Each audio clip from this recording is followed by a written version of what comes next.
A Lexus parked sideways on my lawn, its wheels chewing through my flower bed like a coked-up bulldozer. 5 more cars followed like clowns spilling out of a circus van, setting up chairs, inflating a bounce house, and blasting dubstep funeral march. Then came HOA Karen, yelling about unity, waving her clipboard like it came with handcuff privileges. They thought my yard was public property. What they didn't know, I owned the only road in, and I was about to lock the gate on all of them. It's amazing how fast your day can go, from sipping black coffee to watching a silver Lexus mount your front lawn like it's auditioning for a monster jam. I stood on my porch, mug in hand, jaw halfway to the floor, as the car's front tires ripped through my flower bed like a drunken rhino wearing chrome. Lavender, gone. The decorative brick edge, obliterated. And the worst part? The driver didn't even hesitate, just threw it in park, stepped out in a pastel polo, and strutted off like he'd just pulled into the Four Seasons valet. My name's Logan Hartley. I'm 61, recently retired, and about 6 months into what was supposed to be a peaceful chapter of my life, one where I'd grow peppers, yell at squirrels, and maybe, just maybe, avoid people altogether. I bought this place at the tail end of Ridgewood Pines for a reason. It's quiet, secluded, the kind of spot where you can hear a hummingbird blink. The only thing connecting this slice of heaven to the rest of suburbia is a long, winding road. Privately owned, legally documented, and entirely mine. And that road, apparently, was now a red carpet for whatever HOA circus decided to roll through. The circus didn't stop at one Lexus. Oh, no. Soon, a Range Rover rolled in, then a Jeep with a fake skull on the antenna, then a Chrysler with more bumper stickers than good decisions. One by one, they pulled up diagonally, horizontally, some even sideways like they were recreating a Fast and Furious parking scene, but with wine coolers. Within minutes, my front yard was crawling with over-perfumed strangers unloading folding chairs and those cheap collapsible tables that scream, "We found this on sale at Costco." And then, like a cherry on this absurd Sunday, someone wheeled out a DJ booth and set up next to my hydrangeas.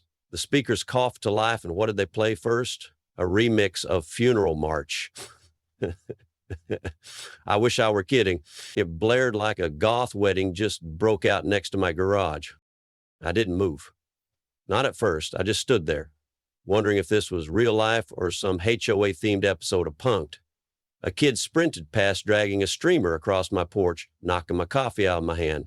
His mom? Didn't even look up from her phone. Too busy recording a community moment for her 63 TikTok followers. That's when I spotted her. Platinum bob, oversized sunglasses, clipboard clenched like a weapon of mass delusion. HOA Karen. Her real name was probably Deborah or Cheryl or maybe Satanette, but in spirit, she was every HOA president who ever weaponized a bylaws packet. I walked toward the madness, slow and steady, like Clint Eastwood if he wore Skechers and had a bad knee. Karen spotted me and lifted her chin. "Oh, good, you're here. We just needed a few extra feet of space for the spring social. It'll only be a few hours."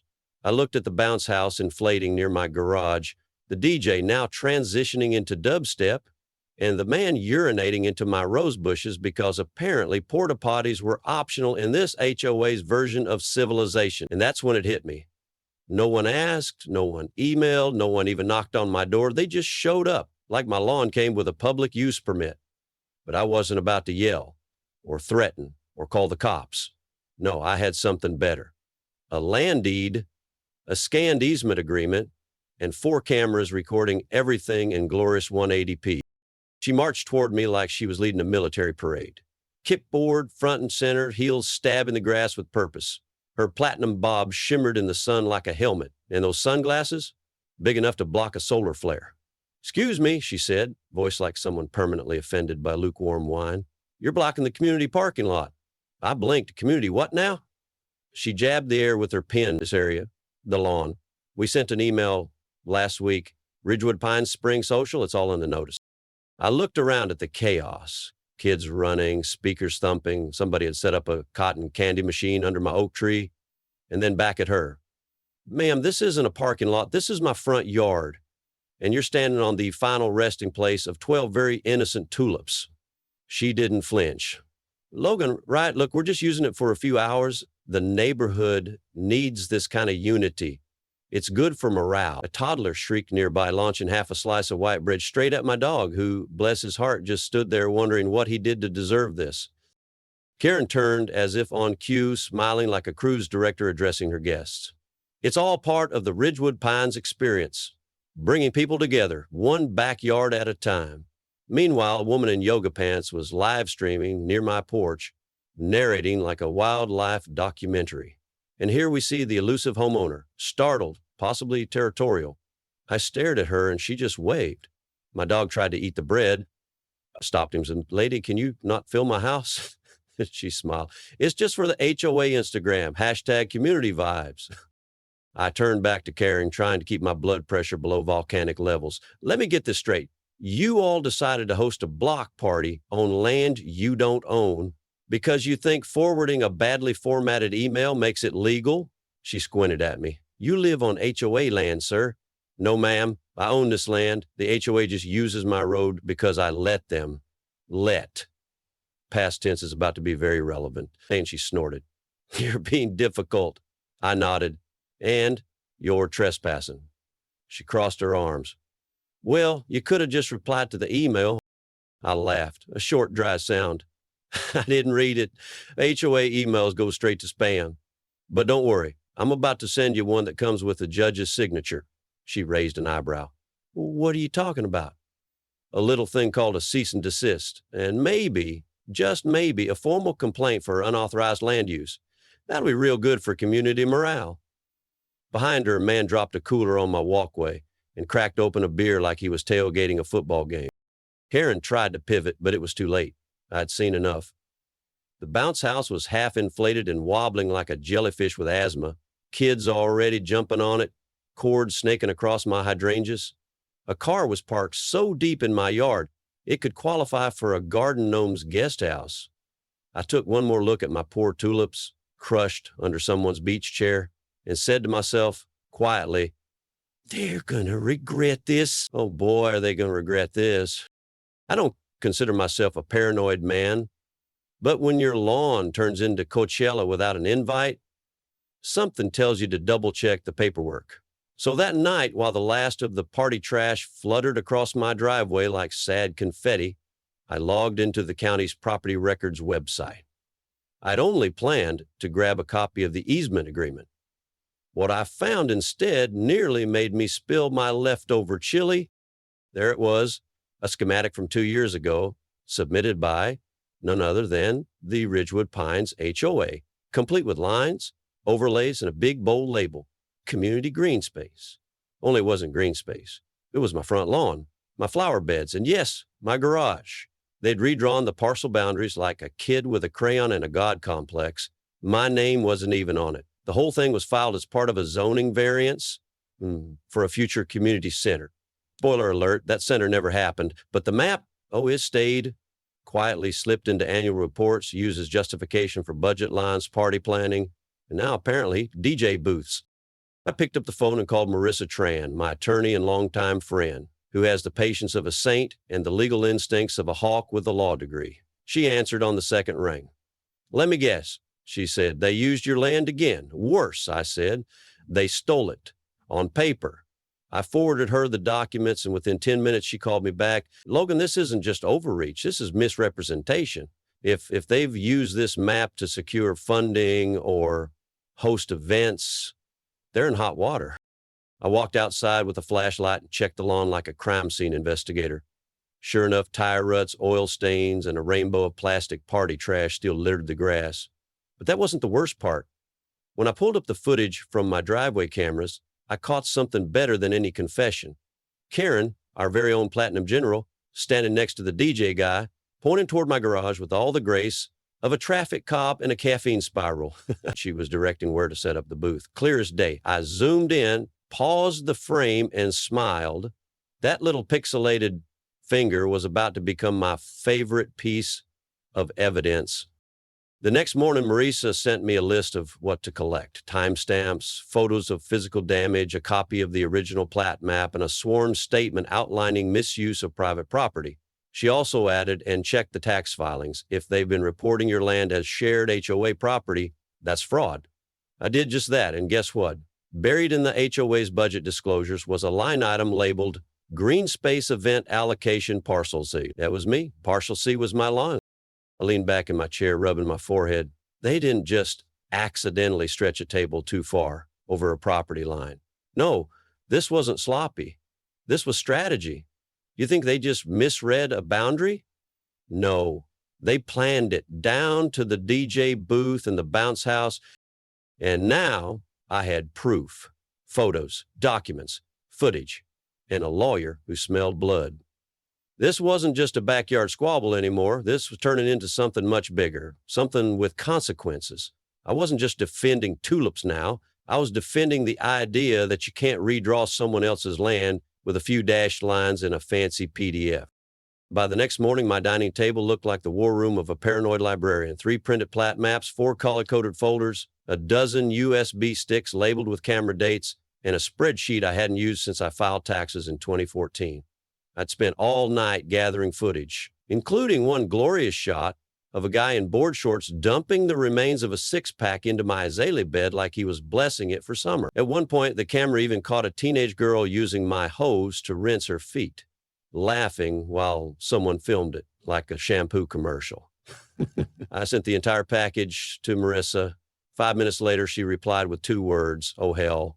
She called not long after. "Logan, this is textbook easement abuse. You allowed access to the road, not a lawn concert." "You think we can shut them down?" I asked. "You've got enough here to trigger a revocation notice," she said. "That agreement has a clause, misuse or property damage allows immediate termination with documentation." "And this qualifies?" "Oil leaks, soil compaction, unauthorized structures, people urinating near your garage." "Yeah, it qualifies." She paused. "But one thing, don't confront them yet. Let's do this right. No yelling, no warnings. Let the notice hit like a hammer." "I prefer a sledge," I said, sipping my coffee. Around lunchtime, I was outside photographing tire tracks when a man in a sky blue polo walked up the driveway holding a paper plate stacked with deviled eggs and mini sausages. "Hi there," he said with the kind of smile you use when asking to borrow a generator. "Frank Weller, HOA Vice President, just wanted to personally thank you for lending us the space yesterday. Big hit with the community." I didn't shake his hand. "I didn't lend anything," I said, keeping my tone friendly but surgical. He blinked. "Well, I mean, Deborah said." "Deborah doesn't own this land," I cut in. "I do. And the HOA's access ends at the edge of the asphalt. Everything else, that was trespass." Frank's smile faltered like a balloon losing air. "It was a misunderstanding, I'm sure. It was documented, Frank, extensively." He cleared his throat and looked like a man about to speed walk back to a. After he left, I went inside and started printing the revocation notice. It was short, sharp, and backed by legal teeth. Per Section 4, Clause 7 of the easement agreement, Ridgewood Pines HOA was officially being locked out due to misuse and damage. I included time-stamped photos, stills from the footage, and copies of both maps, the real one and their creative reinterpretation. Then I placed the notice in a folder labeled Delivery Day. Marissa had already scheduled a deputy to be present when I posted it. She said it added weight. I liked that. The heavier, the better. Standing at the window, watching 2 more HOA members stroll by like they still owned the hill, I cracked my knuckles and muttered to no one in particular. "They think I'm just a grumpy old man with nothing better to do. They're wrong. I'm the old man who knows how to use county GIS tools, legal databases, and Nextdoor with surgical precision. I've got neighbors. I've got time. I've got 800 DPI cameras and a mild caffeine addiction. And now I've got a plan." It's funny how a bounce house can lead to felony charges. One minute your lawn is full of squealing kids and suspicious pulled pork. The next, you're scrolling through HOA budget reports and realizing you've stumbled into a small-town financial crime ring. I'd gone back into the county archives to double-check how far this community green space lie had been pushed. And there it was, buried in HOA financial disclosures from the last 2 years. Maintenance and event coordination, Parcel C. That's my lawn, in case you forgot. And under that heading, 3 payments totaling over $80,000, 0 cents, made out to a company named Green Stream Event Solutions. A quick business lookup showed exactly what I feared. The listed address was a P.O. box, and the CEO was a man named Douglas Whitmore, Karen's brother-in-law. I sent everything to Marissa in a single zip file labeled, "What the hell's zip?" She didn't even wait to call. "Logan," she said, voice sharp like a paper cut. "This isn't just civil misuse. This is potential embezzlement, wire fraud, tax misrepresentation." So, felony territory?" "Deep felony territory," she confirmed. "I'm calling the district attorney's office first thing in the morning." I leaned back in my chair, staring at a freeze frame of Karen directing the DJ guy while sipping from a wine tumbler. "All this," I muttered, "over a neighborhood barbecue?" By the next afternoon, a white sedan from the DA's office cruised slowly past my gate, paused, and kept moving. Subtle but noticeable. I didn't wave. I just stood on the porch holding a fresh printout of every transaction I could find, complete with timestamps, public filings, and a big red circle around Greenstream's registered EIN. It felt like preparing for a school presentation if your classmates were lawyers and your teacher could send people to. And just when I thought, maybe, just maybe, the party was finally over, Karen showed up again. Same sunglasses, same heels, different vibe. She pulled up in a black SUV, stepped out holding a thick manila folder, and marched right up to the gate like she was storming the Bastille.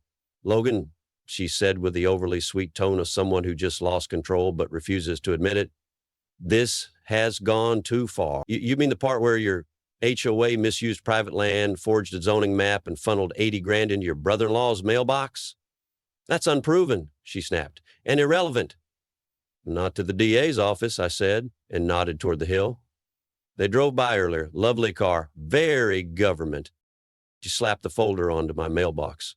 "This is a petition. Over 100 residents signed it. They demand access to the road be reinstated." I didn't even open it. "Karen, this isn't a high school dance. You don't vote on property rights." "We'll sue for community obstruction," she said, eyes narrowing. "We'll claim historical access, implied easement, whatever it takes."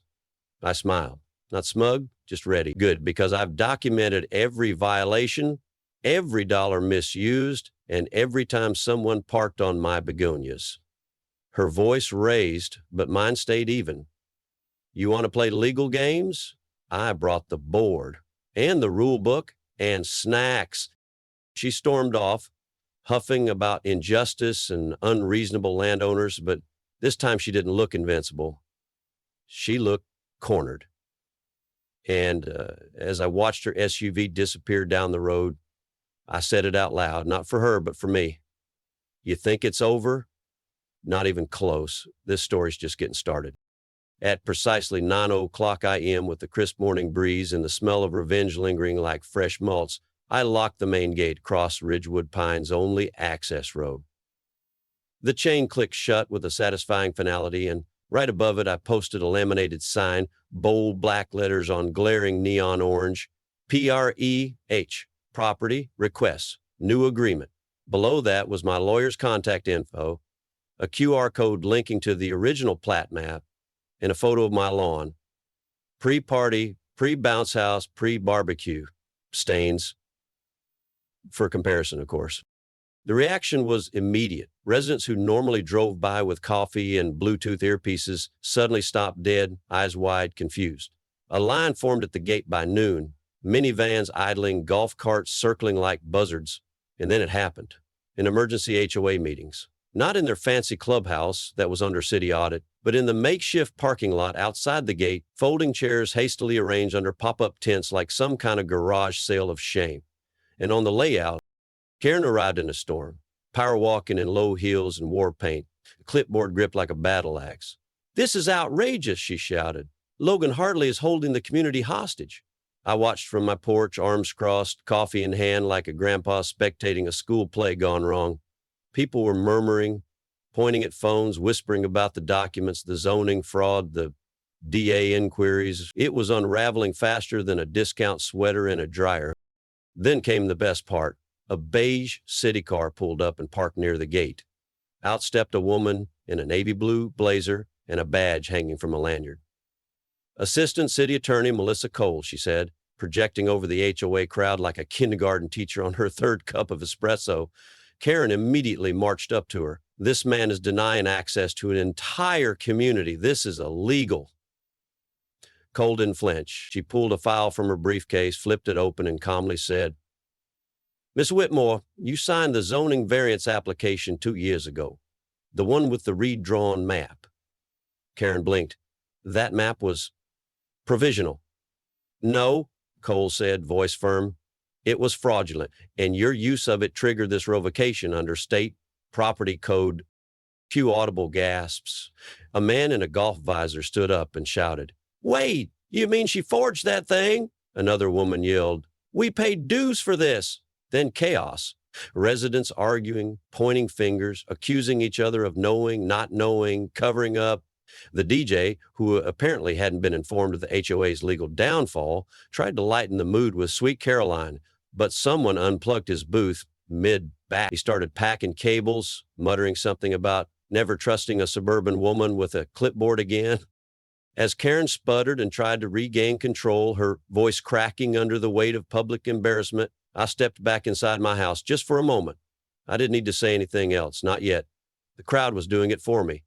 And then, like a movie cue, a black SUV with no license plates rolled to a slow stop just outside the gate. It didn't honk. It didn't flash lights. It just sat there, quiet, waiting. Inside, I put down my coffee. I had a feeling I knew exactly who that was. And this story, it wasn't cooling off. Not yet. The black SUV idled for another minute like it was letting a moment breathe. Then both front doors swung open in sync. Out stepped two figures, a tall man in a dark suit carrying a leather folio and a woman in a charcoal blazer with a badge clipped to her belt. They looked like they came from a TV show where nobody smiles unless someone's going to jail. The man approached the gate and looked up at my laminated sign. Then he turned toward the house. "Logan Hartley?" "That's me," I said, walking down with a folder of evidence under one arm and the emotional calm of someone who's already finished his popcorn. "I'm Assistant District Attorney Marcus Bell. This is Investigator Lila Patel, Financial Crimes Division. We're here about your complaint regarding Ridgewood Pines HOA. "I got everything ready," I said, handing him the folder. Inside were hard copies of the forged zoning maps, HOA budget reports, the Green Stream payout trail, and stills from my security footage. Karen pointing, DJ setting up, the bounce house party invasion. Patel flipped through the pages like a blackjack dealer counting chips. "These funds," she asked, "were used to justify expenses to residents?" "Yep," I said. "They called it event coordination. I call it laundering party money through a bounce house." Bell nodded slowly. "This appears to be misappropriation of funds, misrepresentation of public documents, and potentially wire fraud. Possibly insurance fraud, depending on how they booked the space for liability coverage." So I asked, deadpan, "How many felonies are we talking here?" Patel looked up. "Enough that someone's not sleeping at home tonight." They didn't stay long. Bell said they were heading straight to the HOA office. By 4:00 p.m., the black SUV rolled back through my gate, this time heading uphill. I didn't need to follow. I just sat on the porch and waited. Around 5:30, word began to spread. Karen had been taken into custody. No cuffs, no sirens, just two quiet officials and a silent escort into the back of a county cruiser. She didn't scream, didn't resist. She just walked with stiff shoulders and avoided every eye in the neighborhood. I don't know who started the applause. Might have been the retired vet from Lot 14 or the mom who ran the bake sale but never got reimbursed. Either way, it started slow, then grew. A real clap, a real cheer. Not for me necessarily. For the moment, for the fact that someone finally had stood up and said, "No more." I didn't bow. I just raised my mug and nodded, like the grumpy king of the hill I never meant to become. As the sun dropped behind the pine trees and the cruiser disappeared from view, I whispered to myself, soft but with a grin, this whole thing started with an open gate, and it ended with one that only locks from the inside. Well, almost ended. Because anyone who thinks this story is finished clearly underestimates what happens when government auditors get involved. 3 days after Karen's quiet arrest, a typed notice appeared, taped to the HOA clubhouse door, signed by the treasurer and 3 other board members. Effective immediately, the Ridgewood Pines Homeowners Association Board of Directors is dissolved pending audit and reformation. It was like watching a movie villain drop their weapon and slowly back away. The clubhouse stayed locked. The folding chairs from the emergency meeting that were still in the parking lot now sad and sun-bleached like the props from a failed sitcom. Then came the knock, early Saturday morning just after sunrise. I opened the door and saw two people. Leonard, the interim acting president, he used to run the HOA gardening subcommittee, and a woman in business attire holding a clipboard that, for once, didn't make me want to light it on fire. "Mr. Hartley," Leonard said, wringing his hands like they owed me money, which, funny enough, they did. "We'd like to renegotiate access this time, legally, transparently." The woman extended her hand. "Mara Chen, State Compliance Auditor. I've reviewed your documentation. Very thorough." "Thanks," I said. "My roses didn't survive, but the paper trail did." We sat on the porch. I poured coffee. Leonard outlined a new proposal: a formal easement with monthly maintenance fees, a signed boundary agreement certified by the county, and a clause requiring written notice for any event within 300 feet of my property line. I nodded. Sounds civilized. Then I handed him my own draft. It included everything they mentioned, plus a repair clause, a late fee schedule, and mandatory quarterly inspections paid for by the HOA. Leonard read it, swallowed hard, and signed without a word. Mara initialed every page. But I wasn't done. "One more thing," I said. "Every resident in Ridgewood Pines gets a copy of the real property map. No more confusion. No more shared green space nonsense." Mara nodded. "Already in the works." "And the gate," I added, "stays locked by default. Entry is by fob only, one per household." "Understood," Leonard said. We want to make it right." I could see it in his face. He wasn't like Karen. He didn't crave power. He just wanted peace and a lawn that didn't come with subpoenas. That weekend, the city council held a zoning committee hearing. I attended out of curiosity mostly, but about halfway through, the chair looked straight at me. "Mr. Hartley, would you please step forward?" I blinked. Sure. "We'd like to thank you. Your actions exposed a gap in our zoning verification process. As of this session, any HOA submitting zoning requests must include verified proof of land ownership and signed consent from affected property owners." A few people clapped. One guy even stood. I gave a small nod. "I wasn't trying to change city policy," I said. "I just wanted my driveway back." Later that day, as I sat on my porch with a fresh mug and a new "No Trespassing" sign, a group of neighbors gathered by the gate. One of them, an elderly woman with a cane and a voice like warm gravel, called out, "Mr. Hartley?" "Yes, ma'am." "Thank you. You did what we couldn't, what we didn't know how to." I smiled. Sometimes all it takes is a good map and a bad party. As the sun dipped behind the pines, I looked out over the hill. The grass was starting to grow back. The oil stains had mostly faded. The gate stood tall and locked, but not out of anger, not out of spite. Just principle. That gate wasn't there to keep people out. It was there to remind them whose hill this really was. Sometimes the only thing standing between you and 100 folding chairs on your front lawn is a good fence and a better understanding of property law. The real lesson? Never underestimate the quiet guy at the end of the road with a coffee mug, a camera system, and nothing but time. Respect isn't given. It's enforced with paperwork, pixels, and a well-placed lock. And remember, just because someone waves a clipboard doesn't mean they own the hill they're standing on. If this story gave you life, made you laugh, or reminded you to double-check your HOA bylaws, hit that like button, drop a comment with your wildest neighbor story, and don't forget to subscribe for more tales where the underdog doesn't just bark, he bites back with receipts. Thanks for watching, folks, and always, always know where your property line is.